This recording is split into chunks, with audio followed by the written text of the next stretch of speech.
क्या बोले थे? बुलाती है मगर जाने का नहीं। पवन सिंह नाम है, माता पिता गुरु भगवान ऑडियंस, यही मेरा मालिक है। एकरा बाद हम केहू के है समझिला। जब भेटबे न कइल त लहू कला से का भइल, कोनो दावे न लहल त फऊ कला से का भइल। ऐसे तो डाढ़ पत फर के फुलाइल होखे,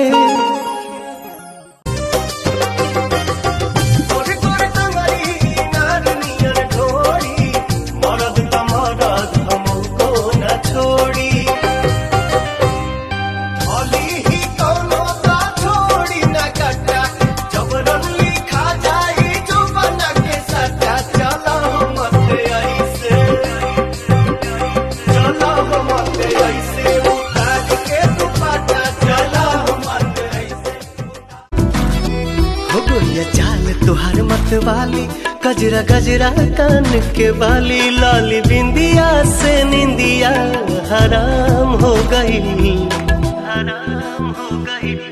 रानी हमारी जिंदगिया गुलाम हो गई, रानी हमारी जिंदगिया गुलाम हो गई। बाटे बोलिया मेराज सुन के लागे बड़ी लाज, अखियाई सब समझावे केहू खातिर खजाना सीख रहता।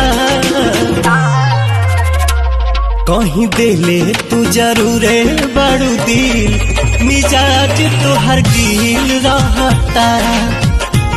कहीं देले तू जरूरे बड़ू दिल, मिजाज तो हर गिल रहता। सही सतैबू काहे जान, चन चन कहत रही सचहू में चान भइलू, मुँहले पयही गुरु काहे जान।